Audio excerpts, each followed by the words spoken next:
2022 में सोचिए कि दोबारा से जीने का मौका मिला। कठिन समय था, मुझे भी बहुत वो लगा, मैंने बहुत मेहनत की थी, आप सब लोग जानते हैं। कोई ऐसा आंदोलन, एक आंदोलन ऐसा नहीं जिसमें मैंने कभी आपको निराश किया, व्यक्तिगत रूप से कह रहा हूं। इस मैं में ये पूरी भीम आर्मी है, मैं इनकी तरफ नेतृत्वकर्ता के तौर पे बोल रहा हूं। कोई एक आंदोलन ऐसा है जिसमें भीम आर्मी के लोगों ने पीठ दिखाई हो? कोई एक ऐसा मामला है जहां भीम आर्मी के लोगों ने जेल या मुकदमे के डर से घर की तरफ रास्ता किया हो? मुझे तो आज भी वो याद है जब 5 मई का हादसा हुआ, फिर 9 मई का जो पूरी घटनाक्रम हुई, फिर उसके बाद 16 महीने एक एक दिन ये सोच के काटा जेल में मैंने और मेरे भाइयों ने, भाई विनय सिंह जी, कमल भाई, मंजीत भाई और सारे साथी, ये सोच के काटा कि अगर मौका मिलेगा तो ये अन्याय किसी और के साथ ना हो, इसकी तैयारी हम लोग करेंगे। और वो दिन है और आज का दिन है, हम लोग संघर्ष कर रहे हैं। इस संघर्ष के बलबूते आज हम लोग यहां खड़े हैं। कल आप भी मेरी जगह आ सकते हैं। भीम आर्मी में कोई पैसे वाला आगे नहीं बढ़ रहा है। जितने लोग बैठे आप बता दो, क्या कोई पैसे वाला आगे बढ़ा है भीम आर्मी में? आज जो राष्ट्रीय स्तर के पदाधिकारी है वो कहीं ना कहीं भीम आर्मी के जिले, मंडल, प्रदेश स्तर के पदाधिकारी थे, वही लोग तो आगे बढ़े। अब हमने इसका संविधान बना दिया। कल हम सभी प्रदेश अध्यक्षों को संविधान दे देंगे। इसमें कार्यकाल तय होगा कि प्रदेश अध्यक्ष या राष्ट्रीय अध्यक्ष कितने समय के लिए रहेगा, वो पूरा हमने बना लिया। इसमें यही नहीं कि सिर्फ एक ही आदमी राष्ट्रीय अध्यक्ष रहेगा, उसके लिए एक पैमाना है, मेहनत करते रहिए, आगे बढ़ते रहिए। हो सकता है कल उस भीड़ में से बैठा व्यक्ति भी वो इस देश के इस संगठन का राष्ट्रीय अध्यक्ष। शर्त एक है कि पैमाना पैसा नहीं, आपका काम और आपका अनुशासन है। अगर आप काम अनुशासन को प्रायोरिटी ना देके किसी दूसरे रास्ते से घुसना चाहते हैं तो ये तब तक तो संभव नहीं जब तक मैं हूं। और अभी मैं कहीं जाने वाला नहीं हूं, याद रखना। अभी तो लड़ाई शुरू हुई, अभी तो इसको अंतिम दौर में लेके जाना है। अभी तो हमें अपने पैरों पे खड़ा होना है। अभी तो शुरू हुआ है। मैंने अपने ऊपर भी अनुशासन समिति, समन्वय समिति को रखा है कि अगर कल मैं भी कोई गलती करूं तो मेरे ऊपर भी कार्रवाई हो सके, क्योंकि अक्सर जिनको हम ताकत देते हैं वही लोग तानाशाह हो जाते हैं। इसलिए मैंने सारे डायरेक्शन और सारे दिशा निर्देश और मुझे भी चलाने की जो ताकत है, रणनीति बनाने की जो ताकत है, वो समन्वय समिति और अनुशासन समिति को दी कि कल कोई और डिक्टेटर ना पैदा हो जाए, वरना फिर कार्यकर्ता कभी आगे नहीं बढ़ सकता है। हमने पिछली गलतियों से बहुत सीख ली है और उस सीख के जरिए आज हमने सीखा है कि हमें कैडर को गांव तक लेके जाना पड़ेगा अगर इस देश में हमें राज व्यवस्था कायम करनी है। क्योंकि एकमात्र सिद्धांत ये है, हमारे साथियों ने भी मुझे जागरूक कराया, अवगत कराया कि दुनिया में 2 तरह की व्यवस्था जो है ना है। कितने तरह की व्यवस्था है? एक राज व्यवस्था और दूसरी समाज व्यवस्था। जिनका समाज व्यवस्था पे कब्जा होता है, अधिकार होता है, वर्चस्व होता है, उन्हीं का राज व्यवस्था पे अधिकार होता है। तो हमें अपनी व्यवस्था को मजबूत करना पड़ेगा। और व्यवस्था को मजबूत कौन करेगा? नेता नहीं। अच्छा सोचो, मेरी तरफ भी देखो कि मैं कहां खड़ा हूं। अगर आप मुझसे कहो भाई मैं अभी आपके राजमिस्त्री के रूप में हूं, समझते हैं कौन होता है राजमिस्त्री? हाँ, वही हूं। अगर आप ये समझो कि राजमिस्त्री सरिया, बजरी, सीमेंट, पानी, रेत अपने घर से लाए तो कैसे हो जाएगा भाई बताओ? क्या मकान बन सकता है? मकान तब बनेगा जब समाज उसकी व्यवस्था कराएगा। और मुझे कष्ट है, इतना काम करने के बाद हमारे साथियों को कहना पड़ रहा था कि डब्बों की तरफ देख लो। ये बड़ा दुखद है, लेकिन कोई बात नहीं। एक बड़ा वर्ग हमसे दूरी बनाए बैठा है। मेरा उनको भी संदेश है, जो समाज का बुद्धिजीवी वर्ग, कि हम लोग काम करने को तैयार है। आप पॉलिसी बनाने की जिम्मेदारी लीजिए। आपका अनुभव, हमारा संघर्ष मिलके जो है इस देश में हम लोग राज व्यवस्था कायम करेंगे। आप बुनियाद नींव बनके जो है वो काम कीजिए, क्योंकि नींव जो होती है ना, नींव अगर वो ढकी रहे तो बहुत अच्छी है। अगर नींव दिखने लगती है ना, तो यानी कि बुनियाद अगर दिखने लग जाएगी तो जो निर्माण कार्य जो बन रहा है वो गिर जाएगा। इसलिए नींव को ना दिखे। जो हमारा कर्मचारी अधिकारी वर्ग है, मैं उनसे बात कह रहा हूं कि भाई अब आप भी अपनी जिम्मेदारी तैयार करो। आज दिल्ली में अधिवेशन बता रहा है कि हमने कमर कस ली है कि 2024 से पहले जो लक्ष्य मैं आपको दूंगा, टारगेट बना जो मैं आपको दूंगा, उसको पूरा करके हम हर कीमत पे यहां भारतीय जनता पार्टी को सरकार बनाने से रोकेंगे। क्योंकि इस भारतीय जनता पार्टी की सरकार ने एक एक करके हमारे सारे अधिकार वापस जो है छीन के और मनुस्मृति को इस देश में लागू करने का जो है मन बना रखा है। और वो रोज इस बात को, उनके धार्मिक गुरु, उनके सामाजिक लोग, वो लोग इस बात को कहते भी रहते हैं। इसलिए क्योंकि गुलामी नहीं सहनी है, इसलिए भीम आर्मी की जिम्मेदारी बनती है कि जो भीम आर्मी को काम दिया गया है वो उस काम को करें, और वो काम कैडर के माध्यम से हम लोग बता भी रहे हैं। अब टारगेट सुन लीजिए, मैं आपको टारगेट बता रहा हूं, नोट कर लीजिए सभी प्रदेश अध्यक्ष और कार्यकर्ता साथी भी नोट कर लें। इन टारगेट को पूरा करना है 2021 से 2022 तक, 22 से 23 तक। हम 2022 में 1 साल के अंदर टारगेट है। बताओ मदद करोगे नहीं करोगे? बताओ। जो जिम्मेदारी मिलेगी उसका पालन करोगे? नोट करो, ये टारगेट है हमारा 1 साल का। जब अगला राष्ट्रीय अधिवेशन होगा तो हम हिम्मत से कह सकते हैं कि हमने क्या किया। मैंने तो सोचा था कि आज हमारे प्रदेश अध्यक्ष बताएंगे कि मेरे प्रदेश में 55 जिले हैं, मैंने 54 में संगठन बना दिया, बहुत मजबूत संगठन, और मैंने 1000 से ज्यादा मामलों में अन्याय के खिलाफ लड़ाई लड़के न्याय दिलाया। लेकिन हमारे प्रदेश अध्यक्ष अभी वही बात करते रहे कि हमने 1 मामले में न्याय दिलाया, 2 मामले में। बिना संगठन के संघर्ष हो ही नहीं सकता ना।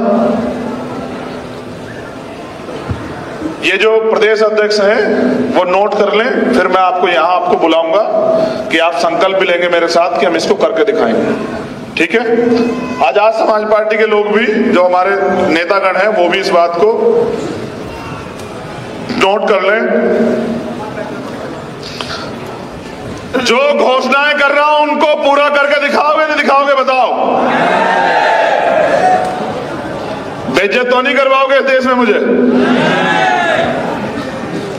पहली घोषणा, हमें प्रदेश में 5 प्रदेश स्तरीय लीडर तैयार करने हैं। हमें प्रदेश में 5 प्रदेश स्तरीय लीडर तैयार करने हैं। समय परिस्थिति के अनुसार उनको कार्य करने का मौका देना। जैसे अगर ए फेल हो जाता है तो उसका काम बी करेगा, बी फेल हो जाता है उसका काम सी करेगा, सी फेल हो जाता है उसका काम डी करेगा। 5 ऐसे प्रदेश स्तरीय नेता होने चाहिए जो अपने दम पे प्रदेश की सरकार को हिलाने की हिम्मत रखते हो और अपने संगठन को चलाने की हिम्मत रखते हो। एक नेता से काम नहीं चलेगा। एक चंद्रशेखर आजाद तैयार कर दिया, 5 चंद्रशेखर आजाद तैयार करने पड़ेंगे राष्ट्रीय स्तर पे 1 साल के अंदर। ये आपकी जिम्मेदारी।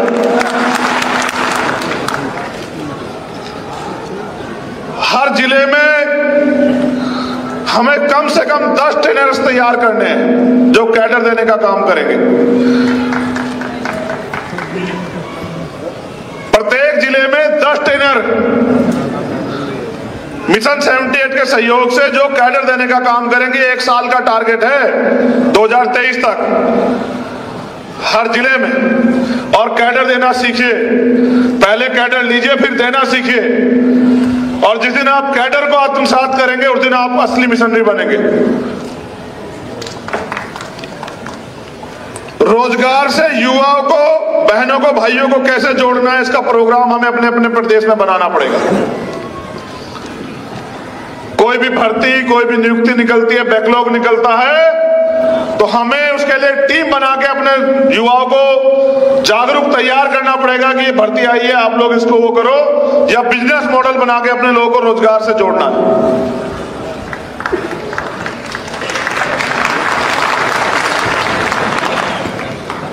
हमें दिल्ली में राष्ट्रीय कार्यालय और प्रदेशों में प्रदेश कार्यालय से 1 साल के अंदर तैयार करने हैं। ये आप सब लोगों की जिम्मेदारी है, मेरी नहीं है, आप सब लोगों की जिम्मेदारी है।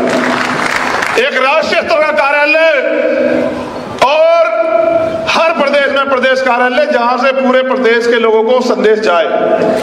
ये सारी चीजें तैयार करने की जिम्मेदारी आप लोगों की है। एक सबसे महत्वपूर्ण आंदोलन जो मैंने उड़ीसा से सीखा, मैं उड़ीसा की टीम को धन्यवाद देता हूं। हमें सभी प्रदेशों में टारगेट बना के जमीन का आंदोलन चलाना है। आप दोनों नोट नहीं कर रहे भाई? आप लोग क्यों नहीं नोट कर रहे भाई? राष्ट्रीय कमेटी के जो लोग हैं, आजाद समाज पार्टी वाले ना कर रहे हैं। आप यही लापरवाही कर रहे हैं।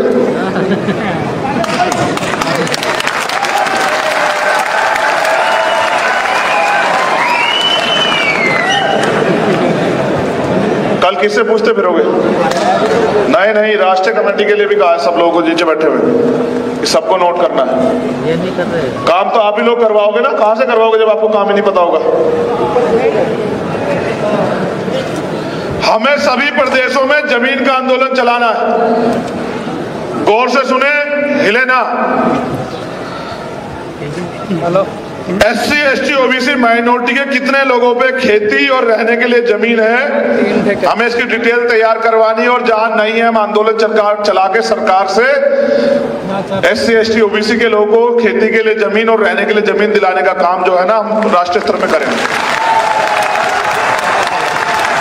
इसका पूरा डाटा दिल्ली से लेके और जम्मू से लेके उड़ीसा, झारखंड, तेलंगाना, केरला, कर्नाटका, सब जगह का होना चाहिए। ये प्रदेश के अध्यक्षों की जिम्मेदारी है। 2022 में सोचिए कि दोबारा से जीने का मौका मिला। कठिन समय था, मुझे भी बहुत वो लगा, मैंने बहुत मेहनत की थी, आप सब लोग जानते हैं। कोई ऐसा आंदोलन, एक आंदोलन ऐसा नहीं जिसमें मैंने कभी आपको निराश किया। व्यक्तिगत रूप से कह रहा हूं, इस मैं में ये पूरी भीम आर्मी है। मैं इनकी तरफ नेतृत्वकर्ता के तौर पे बोल रहा हूं। कोई एक आंदोलन ऐसा है जिसमें भीम आर्मी के लोगों ने पीठ दिखाई हो? कोई एक ऐसा मामला है जहां भीम आर्मी के लोगों ने जेल या मुकदमे के डर से घर की तरफ रास्ता किया हो? मुझे तो आज भी वो याद, जब 5 मई का हादसा हुआ, फिर 9 मई का जो पूरी घटनाक्रम हुई, फिर उसके बाद 16 महीने एक दिन ये सोच के काटा जेल में, मैंने और मेरे भाइयों ने, भाई विनय सिंह जी, कमल भाई, मंजीत भाई और सारे साथी, ये सोच के काटा कि अगर मौका मिलेगा तो ये अन्याय किसी और के साथ ना हो, इसकी तैयारी हम लोग करेंगे। और वो दिन है और आज का दिन है, हम लोग संघर्ष कर रहे हैं। इस संघर्ष के बलबूते आज हम लोग यहाँ खड़े हैं। कल आप भी मेरी जगह आ सकते हैं। भीम आर्मी में कोई पैसे वाला आगे नहीं बढ़ रहा है। जितने लोग बैठे आप बता दो, क्या कोई पैसे वाला आगे बढ़ा है भीम आर्मी में? आज जो राष्ट्रीय स्तर के पदाधिकारी है वो कहीं ना कहीं भीम आर्मी के जिले, मंडल, प्रदेश स्तर के पदाधिकारी थे, वही लोग तो आगे बढ़े।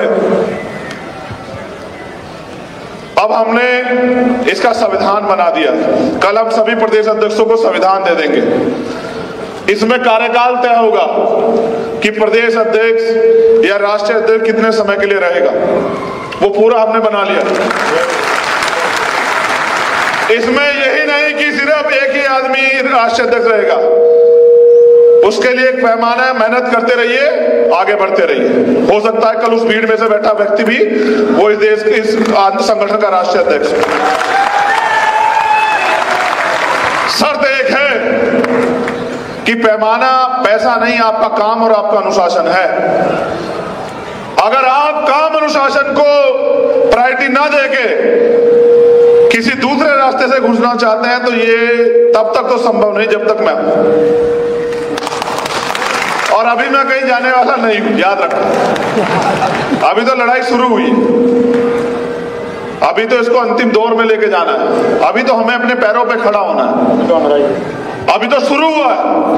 मैंने अपने ऊपर भी अनुशासन समिति, समन्वय समिति को रखा है कि अगर कल मैं भी कोई गलती करूं तो मेरे ऊपर भी कार्रवाई हो सके, क्योंकि अक्सर जिनको हम ताकत देते हैं वही लोग तानाशाह हो जाते हैं। इसलिए मैंने सारे डायरेक्शन और सारे दिशा निर्देश और मुझे भी चलाने की जो ताकत है, रणनीति बनाने की जो ताकत है, वो समन्वय समिति और अनुशासन समिति को दी कि कल कोई और डिक्टेटर ना पैदा हो जाए, वरना फिर कार्यकर्ता कभी आगे नहीं बढ़ सकता है। हमने पिछली गलतियों से बहुत सीख ली है और उस सीख के जरिए आज हमने सीखा है कि हमें कैडर को गांव तक लेके जाना पड़ेगा अगर इस देश में हमें राज व्यवस्था कायम करनी है। क्योंकि एकमात्र सिद्धांत ये है, हमारे साथियों ने भी मुझे जागरूक कराया, अवगत कराया कि दुनिया में दो तरह की व्यवस्था जो है ना है। कितने तरह की व्यवस्था है? एक राज व्यवस्था और दूसरी समाज व्यवस्था। जिनका समाज व्यवस्था पे कब्जा होता है, अधिकार होता है, वर्चस्व होता है, उन्हीं का राज व्यवस्था पे अधिकार होता है। तो हमें अपनी व्यवस्था को मजबूत करना पड़ेगा। और व्यवस्था को मजबूत कौन करेगा? नेता नहीं। अच्छा सोचो, मेरी तरफ भी देखो कि मैं कहां खड़ा हूं। अगर आप मुझसे कहो भाई मैं अभी आपके राजमिस्त्री के रूप में हूं, समझते हैं कौन होता है राजमिस्त्री? हाँ वही हूं। अगर आप ये समझो कि राजमिस्त्री सरिया, बजरी, सीमेंट, पानी, रेत अपने घर से लाए तो कैसे हो जाएगा भाई बताओ? क्या मकान बन सकता है? मकान तब बनेगा जब समाज उसकी व्यवस्था कराएगा। और मुझे कष्ट है, इतना काम करने के बाद हमारे साथियों को कहना पड़ रहा था कि डब्बों की तरफ देख लो। ये बड़ा दुखद है, लेकिन कोई बात नहीं। एक बड़ा वर्ग हमसे दूरी बनाए बैठा है, मेरा उनको भी संदेश है, जो समाज का बुद्धिजीवी वर्ग, कि हम लोग काम करने को तैयार है। आप पॉलिसी बनाने की जिम्मेदारी लीजिए। आपका अनुभव, हमारा संघर्ष मिलके जो है इस देश में हम लोग राज व्यवस्था कायम करेंगे। आप बुनियाद, नींव बनके जो है वो काम कीजिए, क्योंकि नींव जो होती है ना, नींव अगर वो ढकी रहे तो बहुत अच्छी है। अगर नींव दिखने लगती है ना, तो यानी कि बुनियाद अगर दिखने लग जाएगी तो जो निर्माण कार्य जो बन रहा है वो गिर जाएगा। इसलिए नींव को ना दिखे। जो हमारा कर्मचारी, अधिकारी वर्ग है, मैं उनसे बात कह रहा हूं कि भाई अब आप भी अपनी जिम्मेदारी तैयार करो। आज दिल्ली में अधिवेशन बता रहा है कि हमने कमर कस ली है कि 2024 से पहले जो लक्ष्य मैं आपको दूंगा, टारगेट बना जो मैं आपको दूंगा, उसको पूरा करके हम हर कीमत पे यहां भारतीय जनता पार्टी को सरकार बनाने से रोकेंगे। क्योंकि इस भारतीय जनता पार्टी की सरकार ने एक एक करके हमारे सारे अधिकार वापस जो है छीन के और मनुस्मृति को इस देश में लागू करने का जो है मन बना रखा है। और वो रोज इस बात को, उनके धार्मिक गुरु, उनके सामाजिक लोग, वो लोग इस बात को कहते भी रहते हैं। इसलिए क्योंकि गुलामी नहीं सहनी है, इसलिए भीम आर्मी की जिम्मेदारी बनती है कि जो भीम आर्मी को काम दिया गया है वो उस काम को करे।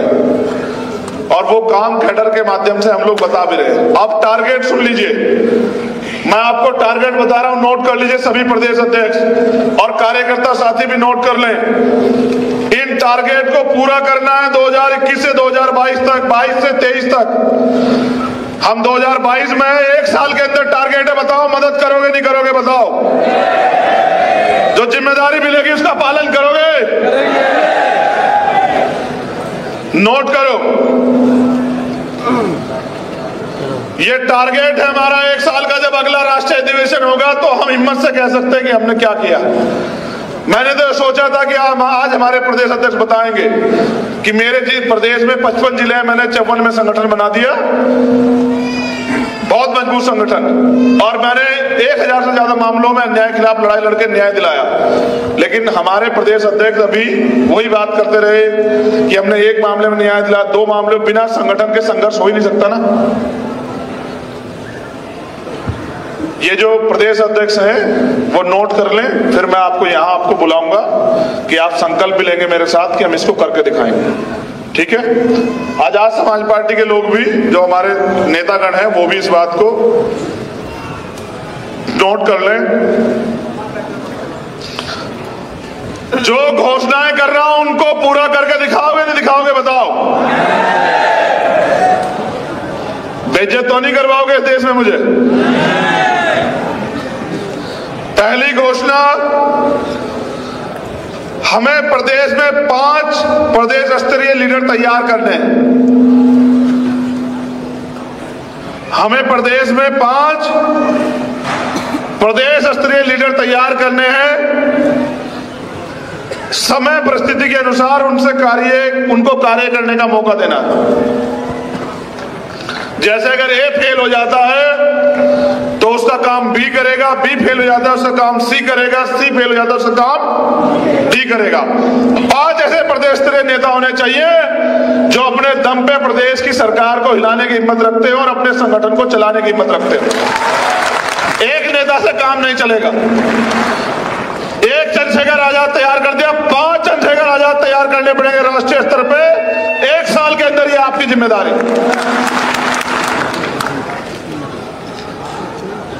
हर जिले में हमें कम से कम 10 ट्रेनर्स तैयार करने हैं जो कैडर देने का काम करेंगे। प्रत्येक जिले में 10 ट्रेनर मिशन 78 के सहयोग से जो कैडर देने का काम करेंगे। 1 साल का टारगेट है 2023 तक हर जिले में। और कैडर देना सीखिए, पहले कैडर लीजिए फिर देना सीखिए। और जिस दिन आप कैडर को आत्मसात करेंगे उस दिन आप असली मिशनरी बनेंगे। रोजगार से युवाओं को, बहनों को, भाइयों को कैसे जोड़ना है, इसका प्रोग्राम हमें अपने अपने प्रदेश में बनाना पड़ेगा। कोई भी भर्ती, कोई भी नियुक्ति निकलती है, बैकलॉग निकलता है, तो हमें उसके लिए टीम बना के अपने युवाओं को जागरूक तैयार करना पड़ेगा कि ये भर्ती आई है, आप लोग इसको वो करो, या बिजनेस मॉडल बना के अपने लोगों को रोजगार से जोड़ना है।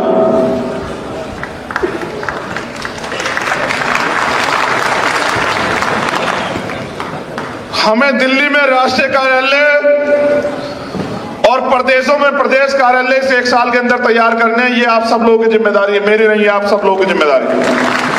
एक राष्ट्रीय स्तर का कार्यालय और हर प्रदेश में प्रदेश कार्यालय, जहां से पूरे प्रदेश के लोगों को संदेश जाए। ये सारी चीजें तैयार करने की जिम्मेदारी आप लोगों की है।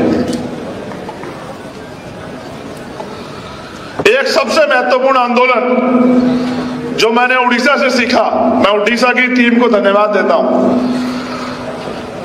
हमें सभी प्रदेशों में टारगेट बना के जमीन का आंदोलन चलाना है। आप दोनों नोट नहीं कर रहे भाई? आप लोग क्यों नहीं नोट कर रहे भाई? राष्ट्रीय कमेटी के जो लोग हैं, आजाद समाज पार्टी वाले लोग कर रहे हैं। आप यही लापरवाही कर रहे हैं।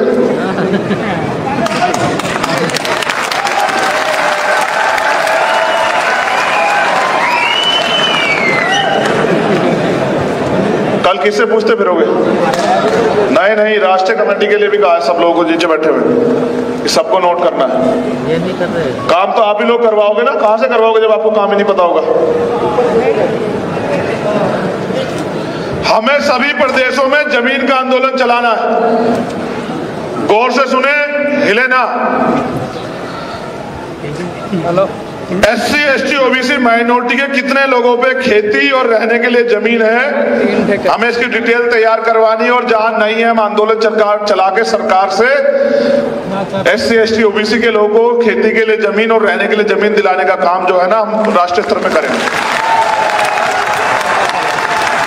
इसका पूरा डाटा दिल्ली से लेके और जम्मू से लेके उड़ीसा, झारखंड, तेलंगाना, केरला, कर्नाटका, सब जगह का होना चाहिए। ये प्रदेश के अध्यक्षों की जिम्मेदारी है। 2022 में सोचिए कि दोबारा से जीने का मौका मिला। कठिन समय था, मुझे भी बहुत वो लगा, मैंने बहुत मेहनत की थी, आप सब लोग जानते हैं। कोई ऐसा आंदोलन, एक आंदोलन ऐसा नहीं जिसमें मैंने कभी आपको निराश किया, व्यक्तिगत रूप से कह रहा हूं। इस मुहिम में ये पूरी भीम आर्मी है, मैं इनकी तरफ नेतृत्वकर्ता के तौर पे बोल रहा हूं। कोई एक आंदोलन ऐसा है जिसमें भीम आर्मी के लोगों ने पीठ दिखाई हो? कोई एक ऐसा मामला है जहां भीम आर्मी के लोगों ने जेल या मुकदमे के डर से घर की तरफ रास्ता किया हो? मुझे तो आज भी वो याद, जब 5 मई का हादसा हुआ, फिर 9 मई का जो पूरी घटनाक्रम हुई, फिर उसके बाद 16 महीने एक एक दिन ये सोच के काटा जेल में, मैंने और मेरे भाइयों ने, भाई विनय सिंह जी, कमल भाई, मंजीत भाई और सारे साथी, ये सोच के काटा कि अगर मौका मिलेगा तो ये अन्याय किसी और के साथ ना हो, इसकी तैयारी हम लोग करेंगे। और वो दिन है और आज का दिन है, हम लोग संघर्ष कर रहे हैं। इस संघर्ष के बलबूते आज हम लोग यहां खड़े हैं। कल आप भी मेरी जगह आ सकते हैं। भीम आर्मी में कोई पैसे वाला आगे नहीं बढ़ रहा है। जितने लोग बैठे आप बता दो, क्या कोई पैसे वाला आगे बढ़ा है भीम आर्मी में? आज जो राष्ट्रीय स्तर के पदाधिकारी है वो कहीं ना कहीं भीम आर्मी के जिले, मंडल, प्रदेश स्तर के पदाधिकारी थे, वही लोग तो आगे बढ़े। अब हमने इसका संविधान बना दिया। कल हम सभी प्रदेश अध्यक्षों को संविधान दे देंगे। इसमें कार्यकाल तय होगा कि प्रदेश अध्यक्ष या राष्ट्रीय अध्यक्ष कितने समय के लिए रहेगा, वो पूरा हमने बना लिया। इसमें यही नहीं कि सिर्फ एक ही आदमी राष्ट्रीय अध्यक्ष रहेगा, उसके लिए एक पैमाना है, मेहनत करते रहिए, आगे बढ़ते रहिए। हो सकता है कल उस भीड़ में से बैठा व्यक्ति भी वो इस देश के, इस संगठन का राष्ट्रीय अध्यक्ष। शर्त एक है कि पैमाना पैसा नहीं, आपका काम और आपका अनुशासन है। अगर आप काम अनुशासन को प्रायोरिटी ना देके किसी दूसरे रास्ते से घुसना चाहते हैं तो ये तब तक तो संभव नहीं जब तक मैं हूं। और अभी मैं कहीं जाने वाला नहीं हूं, याद रखना। अभी तो लड़ाई शुरू हुई, अभी तो इसको अंतिम दौर में लेके जाना है। अभी तो हमें अपने पैरों पे खड़ा होना है, अभी तो शुरू हुआ है। मैंने अपने ऊपर भी अनुशासन समिति, समन्वय समिति को रखा है कि अगर कल मैं भी कोई गलती करूं तो मेरे ऊपर भी कार्रवाई हो सके, क्योंकि अक्सर जिनको हम ताकत देते हैं वही लोग तानाशाह हो जाते हैं।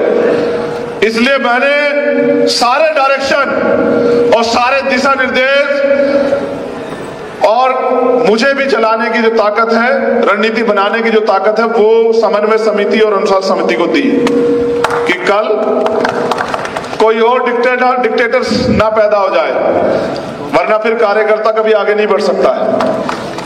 हमने पिछली गलतियों से बहुत सीख ली है और उस सीख के जरिए आज हमने सीखा है कि हमें कैडर को गांव तक लेके जाना पड़ेगा अगर इस देश में हमें राज व्यवस्था कायम करनी है। क्योंकि एकमात्र सिद्धांत ये है, हमारे साथियों ने भी मुझे जागरूक कराया, अवगत कराया कि दुनिया में 2 तरह की व्यवस्था जो है ना है। कितने तरह की व्यवस्था है? एक राज व्यवस्था और दूसरी समाज व्यवस्था। जिनका समाज व्यवस्था पे कब्जा होता है, अधिकार होता है, वर्चस्व होता है, उन्हीं का राज व्यवस्था पे अधिकार होता है। तो हमें अपनी व्यवस्था को मजबूत करना पड़ेगा। और व्यवस्था को मजबूत कौन करेगा? नेता नहीं। अच्छा सोचो, मेरी तरफ भी देखो कि मैं कहां खड़ा हूं। अगर आप मुझसे कहो भाई मैं अभी आपके राजमिस्त्री के रूप में हूं, समझते हैं कौन होता है राजमिस्त्री? हाँ वही। अगर आप ये समझो कि राजमिस्त्री सरिया, बजरी, सीमेंट, पानी, रेत अपने घर से लाए तो कैसे हो जाएगा भाई बताओ? क्या मकान बन सकता है? मकान तब बनेगा जब समाज उसकी व्यवस्था कराएगा। और मुझे कष्ट है, इतना काम करने के बाद हमारे साथियों को कहना पड़ रहा था कि डब्बों की तरफ देख लो। ये बड़ा दुखद है, लेकिन कोई बात नहीं। एक बड़ा वर्ग हमसे दूरी बनाए बैठा है, मेरा उनको भी संदेश है, जो समाज का बुद्धिजीवी वर्ग, कि हम लोग काम करने को तैयार है। आप पॉलिसी बनाने की जिम्मेदारी लीजिए। आपका अनुभव, हमारा संघर्ष मिलके जो है इस देश में हम लोग राज व्यवस्था कायम करेंगे। आप बुनियाद नींव बनके जो है वो काम कीजिए, क्योंकि नींव जो होती है ना, नींव अगर वो ठकी रहे तो बहुत अच्छी है। अगर नींव दिखने लगती है ना, तो यानी कि बुनियाद अगर दिखने लग जाएगी तो जो निर्माण कार्य जो बन रहा है वो गिर जाएगा। इसलिए नींव को ना दिखे। जो हमारा कर्मचारी अधिकारी वर्ग है, मैं उनसे बात कह रहा हूं कि भाई अब आप भी अपनी जिम्मेदारी तैयार करो। आज दिल्ली में अधिवेशन बता रहा है कि हमने कमर कस ली है कि 2024 से पहले जो लक्ष्य मैं आपको दूंगा, टारगेट बना जो मैं आपको दूंगा, उसको पूरा करके हम हर कीमत पे यहां भारतीय जनता पार्टी को सरकार बनाने से रोकेंगे। क्योंकि इस भारतीय जनता पार्टी की सरकार ने एक एक करके हमारे सारे अधिकार वापस जो है छीन के और मनुस्मृति को इस देश में लागू करने का जो है मन बना रखा है। और वो रोज इस बात को उनके धार्मिक गुरु, उनके सामाजिक लोग, वो लोग इस बात को कहते भी रहते हैं। इसलिए क्योंकि गुलामी नहीं सहनी है, इसलिए भीम आर्मी की जिम्मेदारी बनती है कि जो भीम आर्मी को काम दिया गया है वो उस काम को करे। और वो काम कैडर के माध्यम से हम लोग बता भी रहे हैं। अब टारगेट सुन लीजिए, मैं आपको टारगेट बता रहा हूं, नोट कर लीजिए सभी प्रदेश अध्यक्ष और कार्यकर्ता साथी भी नोट कर लें। इन टारगेट को पूरा करना है 2021 से 2022 तक, 22 से 23 तक। हम 2022 में 1 साल के अंदर टारगेट है। बताओ मदद करोगे नहीं करोगे? बताओ। जो जिम्मेदारी मिलेगी उसका पालन करोगे? नोट करो,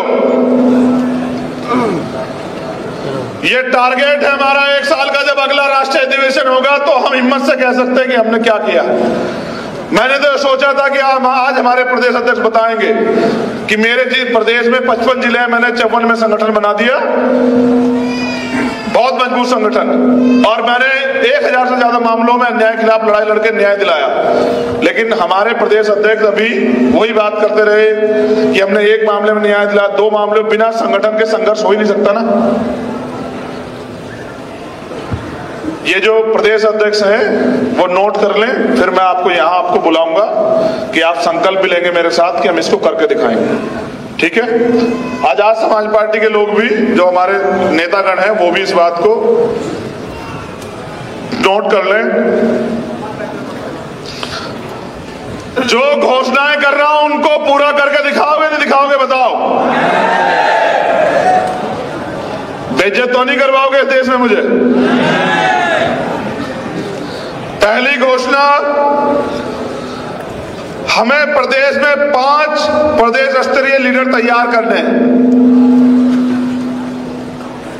हमें प्रदेश में 5 प्रदेश स्तरीय लीडर तैयार करने हैं। समय परिस्थिति के अनुसार उनको कार्य करने का मौका देना। जैसे अगर ए फेल हो जाता है तो उसका काम बी करेगा, बी फेल हो जाता है उसका काम सी करेगा, सी फेल हो जाता है उसका काम डी करेगा। 5 ऐसे प्रदेश स्तरीय नेता होने चाहिए जो अपने दम पे प्रदेश की सरकार को हिलाने की हिम्मत रखते हो और अपने संगठन को चलाने की हिम्मत रखते हो। एक नेता से काम नहीं चलेगा। एक चंद्रशेखर आजाद तैयार कर दिया, 5 चंद्रशेखर आजाद तैयार करने पड़ेंगे राष्ट्रीय स्तर पे। 1 साल के अंदर ये आपकी जिम्मेदारी।